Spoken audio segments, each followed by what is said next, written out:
Welcome back to another podcast episode of Veteran Oversight Now, an official podcast of the VA Office of Inspector General. I'm your host, Fred Baker.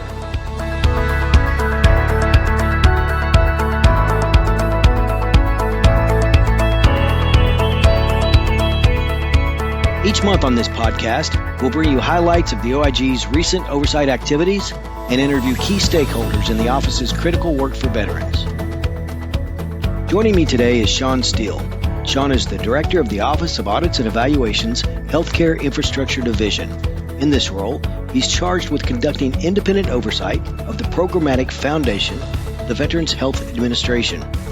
He's published reports on topics such as human capital management, healthcare enrollment, patient advocacy, and security and preparedness. Welcome, Shawn. Thanks, Fred. Happy to be here. So, Shawn, before we get into the report, do me a favor and tell the listeners how long you've been at the VA Office of Inspector General and kind of a little bit about how you got here. Sure. So I've been with the VA Office of Inspector General about 18 years now. I started right out of grad school, about a month from getting my degree.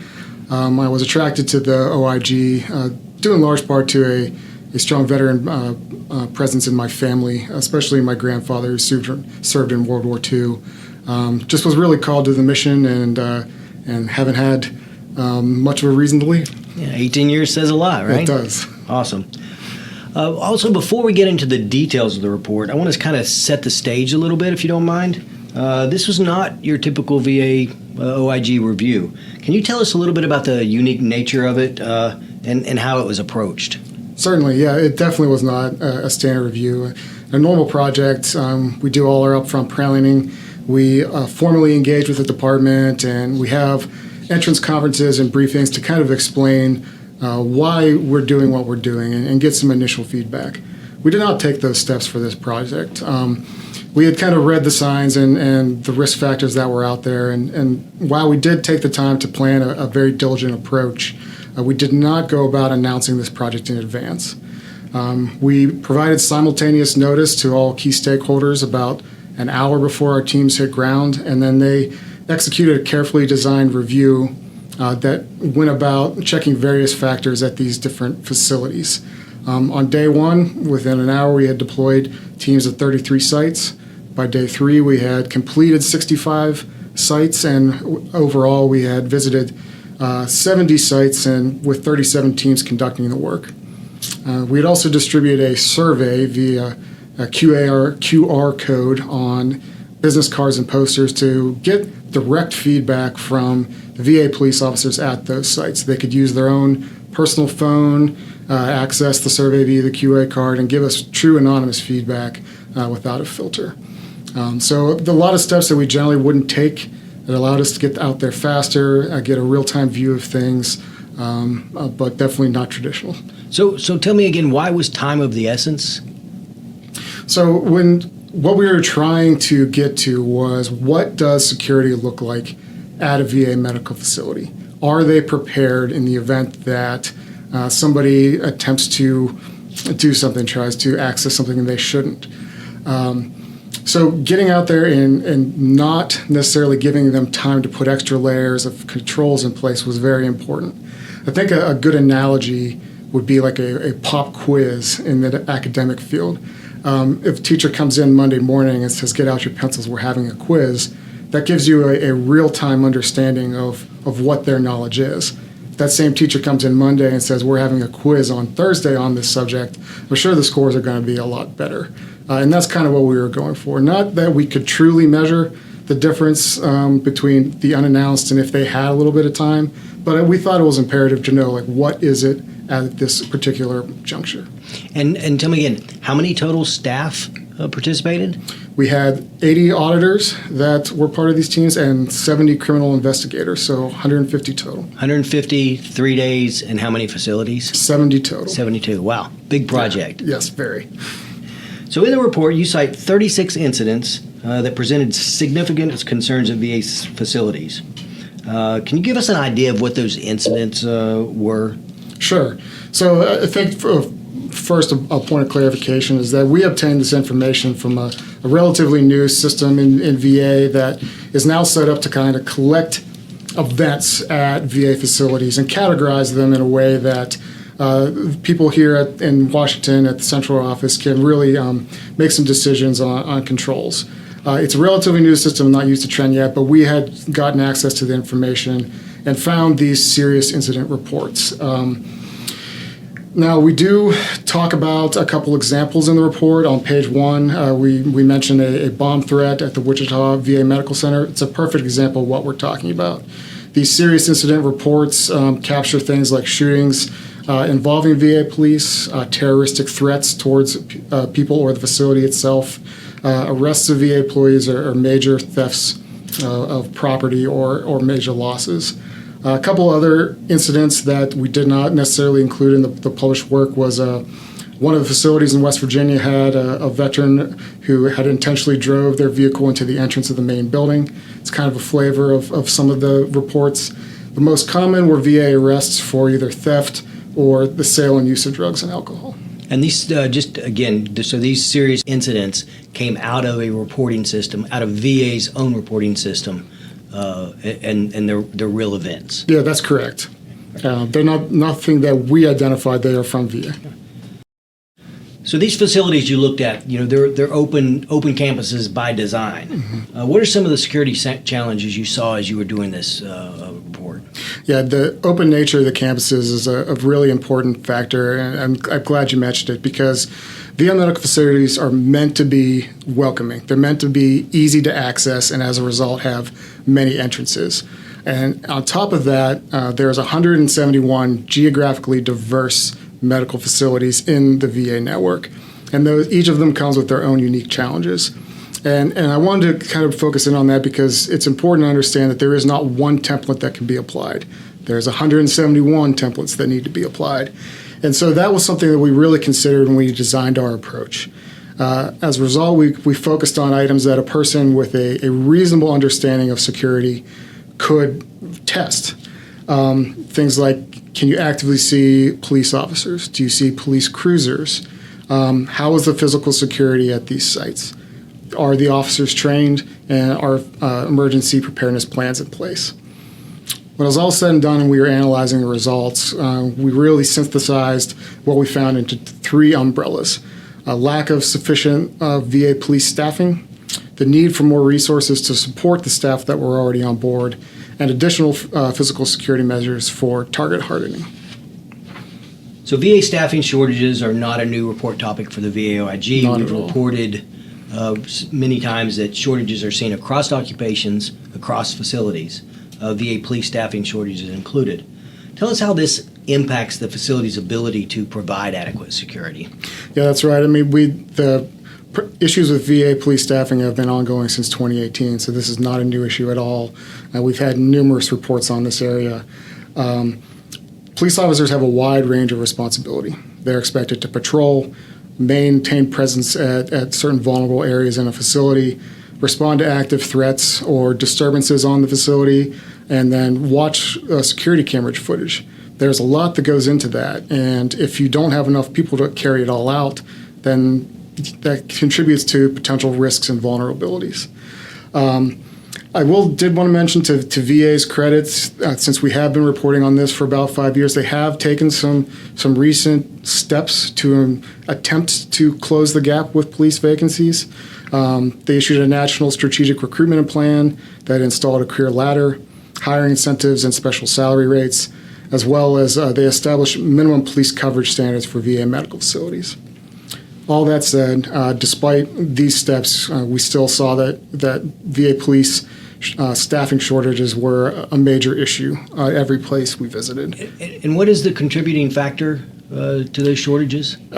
Most of it is pay. And if you even take just a VA police officer's pay to a local precinct down the road, there's a big disparity there. And VA has been trying to close that gap. They're just not there yet. Right, much the same with our nursing occupation shortages. Yes, that's a good comparison.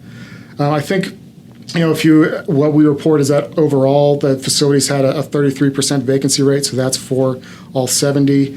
but the vacancy rate was as high as 60% in some places. And to kind of put that in context, one of the larger facilities we went to, that 60% vacancy rate amounted to 57 VA police officers. So when we're talking about gaps in security and vulnerabilities, I mean, if you're missing 57 people that you've already decided you need those to do what you need to do, you're clearly not going to be able to accomplish your mission. Right. So with respect to resources, we've reported, or this report said that they were generally compliant with completed required training, but you identified gaps in resources that could improve their capabilities. Can you speak to those? Certainly. Yeah, training was a good news story, but there were certainly other areas that the gaps needed to be closed. The biggest gap was security cameras. Cameras are an essential tool to aid VA police officers to help them mobilize to other areas of this campus if they're not patrolling. Some of these campuses are huge. Just taking, like, say, the Bay Pines, Florida campus is 350 acres. That's Wow. a lot for police officers to cover. And so the camera systems are meant to aid that. What we found, though, is that about 19% of all cameras were not functional. Some facilities had more than 20% of their cameras just not working. And while they generally monitored the footage, there was a wide range of capability in what they were monitoring. Some facilities had very sophisticated systems where they could focus in on license plates and individuals and identify them across the campus. And others were kind of what you see in like an old school TV series where they're just kind of watching that CRT monitor. So the range there means that there's inconsistencies in what they can monitor and what they can do with that footage. Some of the other gaps that we talked about in the report were police operations rooms. While most facilities had these are rooms that are set up for not only just operations as the title entails, but for police officers to maintain their equipment, to conduct interrogations or interviews, and like weapons storage. While they had them, we found that they didn't always necessarily meet the requirements of VA policy. And perhaps more importantly, close to 30% of our survey respondents felt that the working environment within those police operations rooms was not acceptable. There's just a lack of sufficient space, or they were poorly located for where they needed to do their jobs. So can we talk about that survey just real quick? Sure.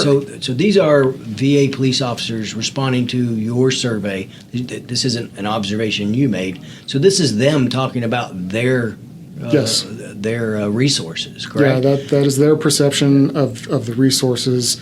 And there was 635 total respondents to our survey. So that was a respectable amount then. Yeah, yes, it was. So they were ready and willing to talk. Yeah. It was a positive result for sure. Awesome. So finally, you talk about target hardening. That's kind of a scary term. What does that mean? Yeah, that's a good observation, and that it probably should be to those who are trying to get into a VA facility. So target hardening is a commonly used term in the police and security field that can simply be defined as securing property to reduce crime. So these can be things like hard barriers, fences, intrusion-resistant windows, or things that perhaps as simply as sign-in requirements, wearing badges, security presence, and cameras like we just talked about. Measures taken to try to deter threats before they even occur. For this particular review, we focused on two very simple components of target hardening. Were security personnel visible, and were doors that should be locked in fact secured. And we did find that there were some deficiencies in each of those areas.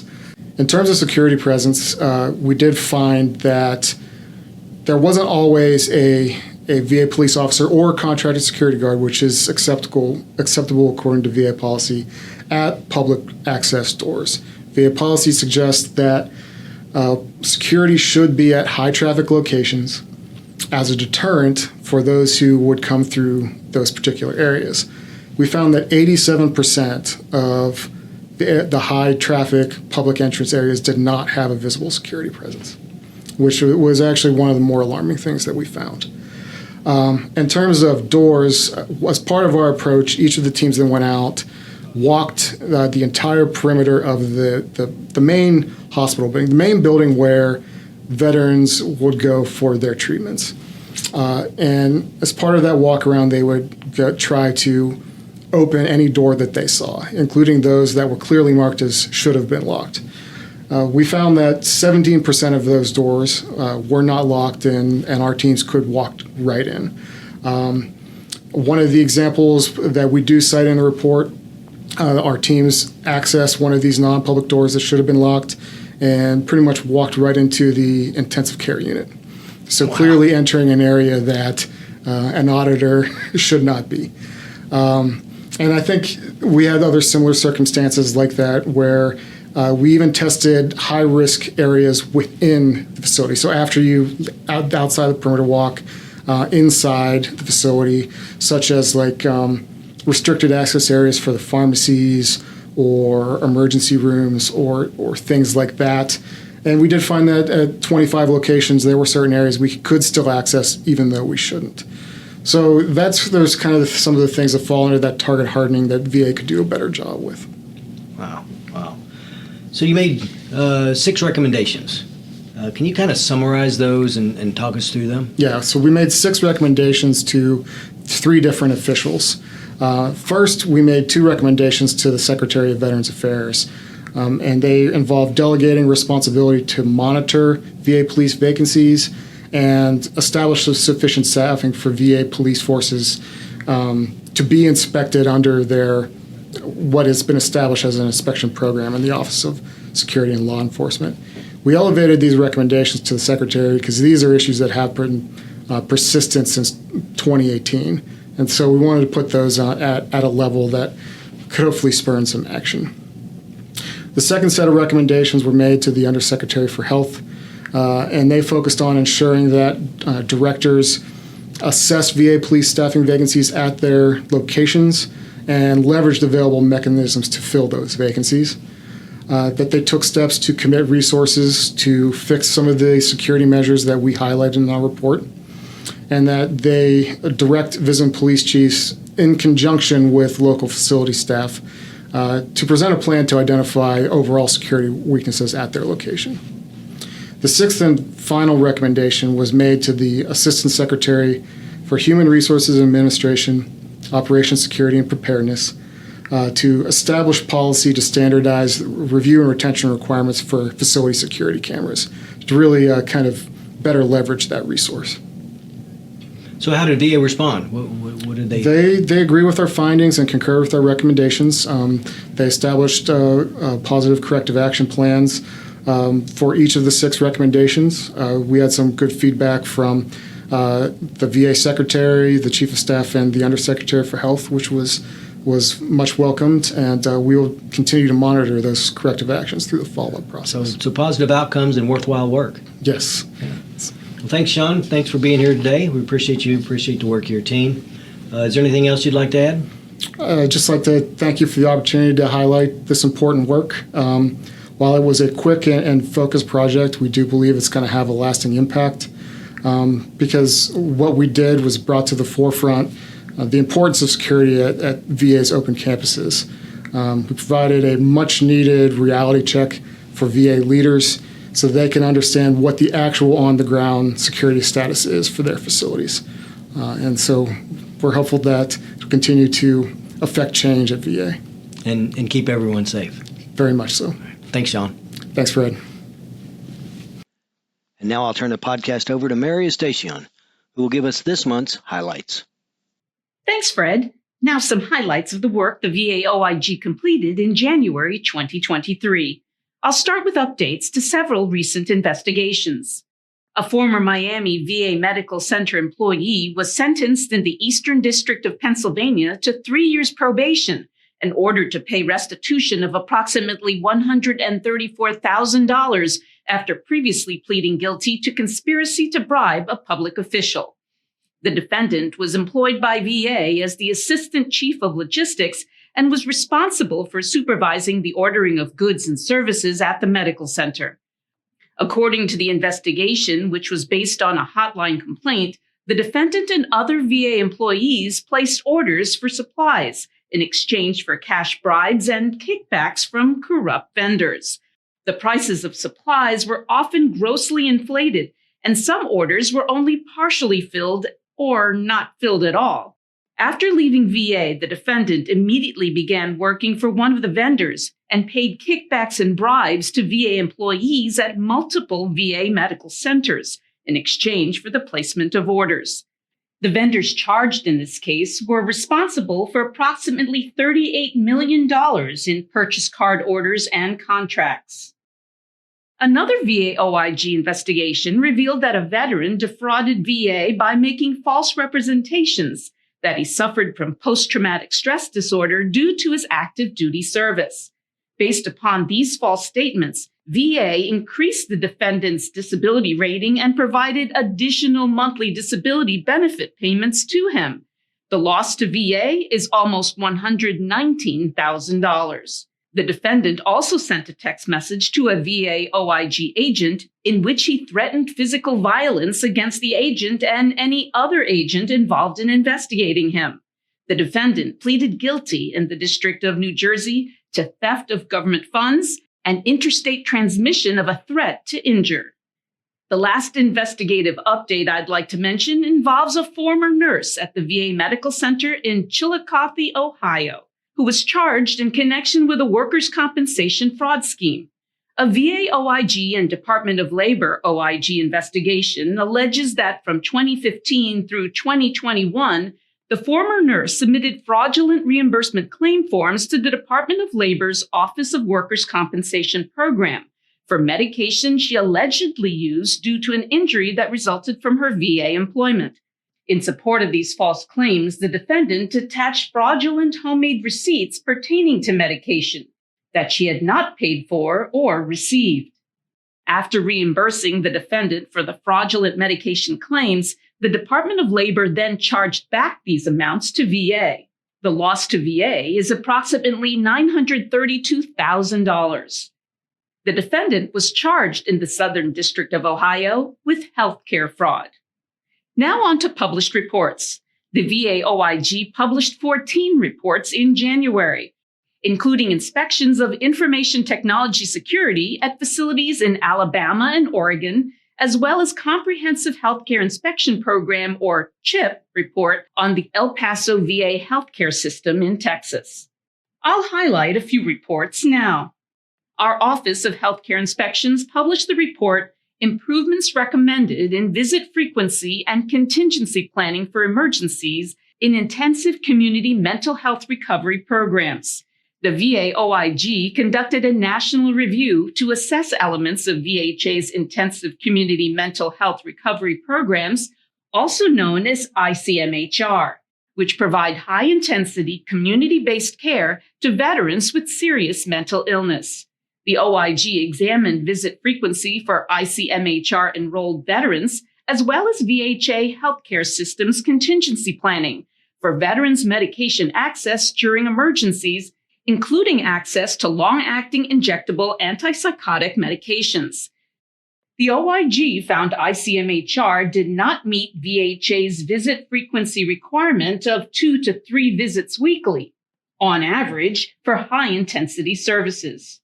Additionally, the OIG found the majority of VHA healthcare systems did not have ICMHR-specific contingency plans for veteran medication access. The OIG made 3 recommendations to the Undersecretary for Health related to ICMHR visit frequency and the intensity of care provided, the ongoing role of virtual care in the delivery of ICMHR, and ICMHR-specific contingency planning for veterans' medication access during emergencies. We recently spoke with Dr. Wanda Hunt, a health systems specialist who was on the team that produced this report, on a recent episode of Incident Oversight, a VA OIG official podcast. To learn more about what Wanda's team found and how they completed this national review, listen to this podcast episode on all major podcast providers like Apple and Spotify, or find the episode on the VA OIG website under the Media tab. We also published 2 Vet Center Inspection Program or VCIP reports. VCIP reports provide a focused evaluation of the quality of care delivered at vet centers. Vet centers are community-based clinics that provide a wide range of psychosocial services to clients, including eligible veterans, active duty service members, National Guard members, reservists, and their families to support a successful transition from military to civilian life. The 2 VCIP reports published in January evaluated Midwest District 3, Zones 3 and 1, which includes vet centers in Columbia, Missouri, Fargo, North Dakota, Omaha, Nebraska, Sioux Falls, South Dakota, South Bend, Indiana, and Cleveland, Columbus, and Toledo in Ohio. For more information about these and the other reports the VA OIG published in January, go to our website at va.gov/OIG and click on Reports under the Publications tab. Finally, I want to highlight a VA OIG hotline case. The VA OIG's hotline staff accepts complaints from VA employees, the veteran community, and the public concerning criminal activity, waste, abuse, and mismanagement of VA programs and operations. The following case was opened by the Hotline Division. In this case, a complainant reported a patient of VA's Puget Sound healthcare system had been waiting over a year for the Office of Community Care to approve a consult for a follow-up positron emission tomography scan, also known as a PET scan. The allegation was referred to VA's Puget Sound healthcare system for review and substantiated. A review of the patient's treatment record revealed their provider failed to document the patient's eligibility for care in the community and failed to enter the standard episode of care using the consult toolbox 3 times before correctly entering the consult for a PET scan in the community. Consult Toolbox is a software that enables staff to track and manage consults.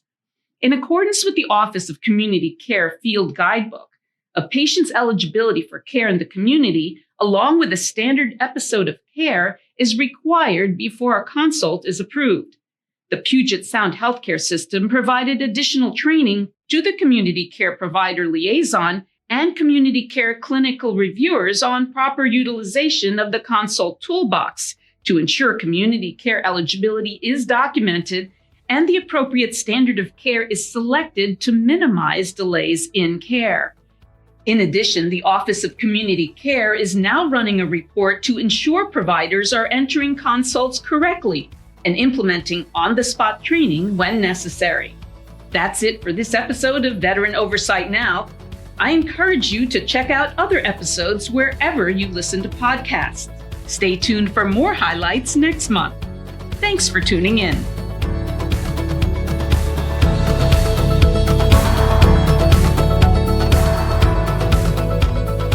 This has been an official podcast of the VA Office of Inspector General. Veteran Oversight Now is produced by the Office of Communications and Public Affairs and is available at va.gov/OIG. Tune in monthly to hear how the VA OIG serves veterans, their families, and caregivers through meaningful independent oversight. Check out the website for more on the VA OIG oversight mission. Read current reports and keep up to date on the latest criminal investigations. Report potential crimes related to VA, waste or mismanagement, potential violations of laws, rules or regulations, or risks to patients, employees, or property to the OIG online or call the hotline at 1-800-488-8244. If you are a veteran in crisis or concerned about one, call the Veterans Crisis Line at 1-800-273-8255. Press 1 and speak with a qualified responder now.